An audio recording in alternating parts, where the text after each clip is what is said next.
Today we are going to see some theorems based on quadratic forms of normal distribution. So the first result is, let x bar follows normal p period 0 identity. Then x bar transpose x bar follows chi-square with r degrees of freedom if and only if a is a square, means a is idempotent and rank of a is r. Since if and only if is there, we have to show it both way.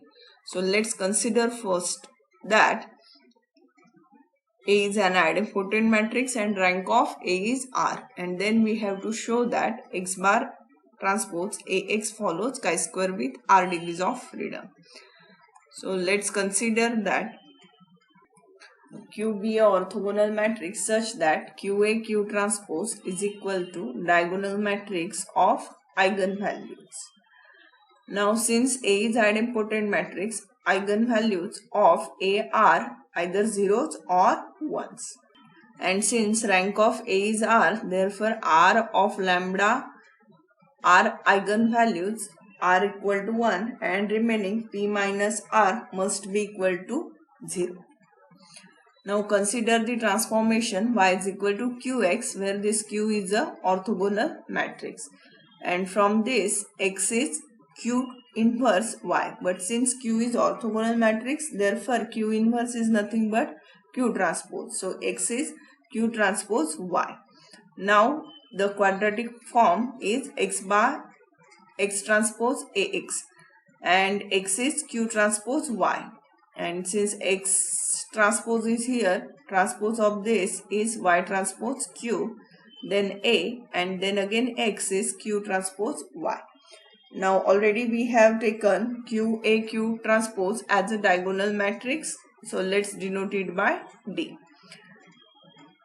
where D is a diagonal matrix and of which all diagonal values are lambda 1, lambda 2 and lambda p. So y transpose dy will be summation lambda I yi square. Upon multiplication we will get this. Now here note that the order of y is, since this q is of order p cross p, x is of order p cross 1, therefore y is of order again p cross 1. So it is a matrix, it is a vector of order p cross 1, and let's consider that y1, y2 and yp be the elements of y, and hence this y transpose dy becomes summation lambda I yi square. Already we have seen that since A is idempotent, eigenvalues are either 0 or 1. So without loss of generality, let's consider that first our eigenvalues are 1 and rest are zeros, and hence this equation becomes summation I from 1 to r yi square. The distribution of x is given as normal p variate 0 identity, and therefore the distribution of y, that is qx, is q is of order p cross p. So here we will get again p variate normal distribution with mean 0. Again here apply the theorem of linear combinations, that is if x bar follows normal p variate mu sigma, then ax bar follows normal a mu bar a sigma a transpose, and hence here a, that is q, into this 0 is 0, then q sigma q transpose, that is qi q transpose. But since q is orthogonal, so here qi q transpose will become identity again. Now since this variance covariance matrix is identity, or all of diagonal elements that are covariances are 0, therefore yi's are independent and each yi follows normal 0 1, and therefore yi square will follow chi-square 1, and summation I from 1 to p will follow summation yi square, that is this x bar transpose ax bar. From here we will get it as it follows chi-square with r degrees of freedom. Okay, and hence the first half is proved. Now let's consider another way. that is, this is always there, that x bar follows normal p variate 0 identity. And now let's assume that x bar transpose ax bar follows chi-square r, and then we have to show that A is an idempotent matrix and rank of A is R. So here we have to show that A is an idempotent matrix. So again consider the transformation y is equal to qx. So x is q transpose y, that already I have explained, and qa q prime is the diagonal matrix. Let's denote it by D. Now this quadratic form in terms of y is given as, from here x is q transpose y, so yes, x is q transpose y, therefore x transpose is y transpose q, then A, and x is again q transpose y. So this is y transpose dy, that is nothing but summation lambda I yi square. Now since yi's are independent, each yi follow normal 0, 1. This we get from the distribution of y. Already we have seen that y follows normal 0 identity, and that's why each yi follows normal 0, 1, and yi square will follow chi-square 1, and MGF of chi-square is 1 minus 2t raised to minus half. And so here MGF of yi square, that is MGF of chi-square, is 1 minus 2t raised to power minus half. And therefore again by the properties of MGF, if we multiply here by constant, we will get 1 minus 2 lambda. MGF of lambda I square is 1 minus 2 lambda it raised to power minus half. Now this is nothing but MGF summation lambda I square is nothing but u, that is quadratic form. So here what we get is MGF of u, that is nothing but MGF of summation lambda I square. Now this is the MGF of single term lambda I square. So again by properties of MGF, since yi squares are independent, therefore the MGF of summation becomes product of MGF. So here we will get product I from 1 to p, MGF of lambda I yi square t. The MGF of this quadratic form x transpose ax is nothing but product I from 1 to p, and MGF of lambda I yi square from here is 1 minus 2 lambda it raised to power minus half. In the statement itself, now we have assumed that x bar transpose ax follows chi-square r. Therefore, its MGF will become 1 minus 2t raised to power minus r by 2. Okay. So, now from here see equation 1 and 2, both are the MGFs of this quadratic form x transpose ax. So, the right hand side must be same, and hence equating from equation 1 and 2, what we get is product I from 1 to p 1 minus 2 lambda I t raised to power minus half is equal to 1 minus 2t raised to power minus r by 2. Now let's take log on both sides. Therefore what we will get is this product will become summation I from 1 to p minus half log of 1 minus 2 lambda it is equal to log of this term is minus r by 2 log of 1 minus 2t. Log of 1 minus x is minus x plus x square by 2, x cube by 3, and so on. And using this expansion of log 1 minus x, this term log 1 minus 2 lambda it becomes, this summation will be as it is. And now since here on both sides minus minus is there, I have not considered it here. So the term that we have here is x, that is 2 lambda it from here, 2 lambda it plus 2 lambda it square by 2 plus 2 lambda it cube by 3 plus so on. Same way, using the expansion of log of this 1 minus 2t as 1 minus x, we will get this r will be as it is, then 2t plus 2t square by 2 plus 2t cube by 3 plus and so on. Now again, if we take this summation inside the bracket, what we will get is 2t since these two are constant with respect to summation, let's consider summation only for these lambda i's. So it becomes 2t summation lambda I plus 2t square summation lambda I square by 2 plus 2t cube summation lambda I divided lambda I summation lambda I cube divided by 3 and so on. And from here what we will get is 2tr plus 2t square r by 2 plus 2t cube r by 3 and so on. Now equating the coefficients of 2t on both sides, what we will get is r is equal to summation lambda I. Similarly, equating the coefficients of 2t square divided by 2 from here is r is equal to summation lambda I square.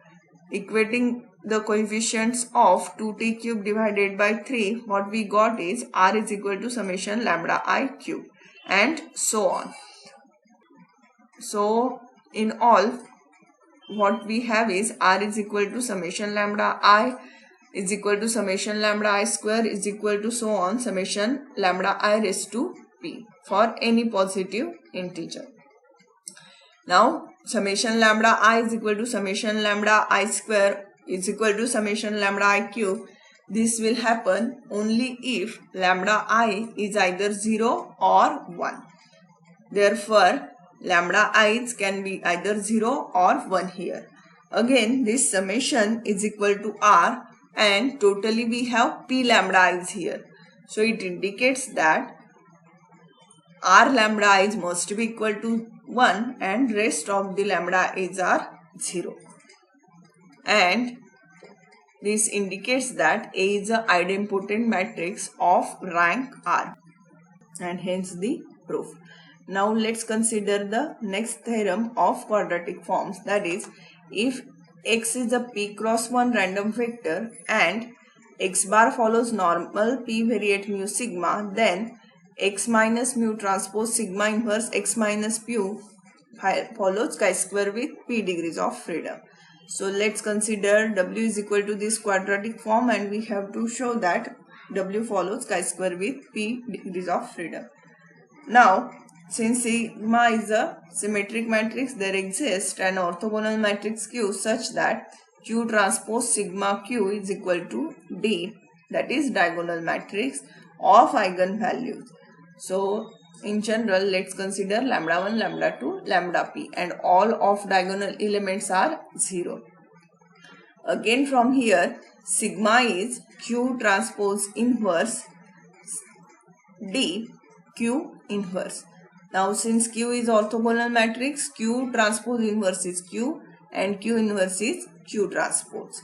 And therefore sigma inverse, so sigma is Q D Q transpose and sigma inverse will be Q, because applying the rule of again inverse, it will be Q transpose inverse, that is Q D inverse, and Q inverse, that is Q transpose. Okay, so let it denote by equation 2. Let's consider this is a diagonal matrix, so D raised to power minus half is equal to 1 upon root lambda 1, 1 upon root lambda 2, so on. Again it is a diagonal matrix and having diagonal elements as 1 upon square root of lambda 1, 1 upon square root of lambda 2, so on up to 1 upon square root of lambda p. Now let's consider H as Q D raised to power minus half Q transpose, and therefore H transpose H becomes transpose of this ABC transpose is C transpose B transpose A transpose. So it is Q transpose is Q, D inverse transpose D to the power minus half transpose will be again D to the power minus half, then Q transpose, and H is Q D inverse, D to the power minus half Q transpose. So if we simplify this, since Q is a orthogonal matrix, Q transpose Q will be identity. So what we have is Q d to the power minus half d to the power minus half Q transpose. So H transpose H is Q d inverse Q transpose, and that is nothing but from equation 2, Q d inverse Q transpose is sigma inverse. So what we have got is H transpose H is sigma inverse, and H sigma H transpose is, see, H is Q d to the power minus half Q transpose. Sigma is, write down sigma as it is. H transpose is Q d to the power minus half Q transpose.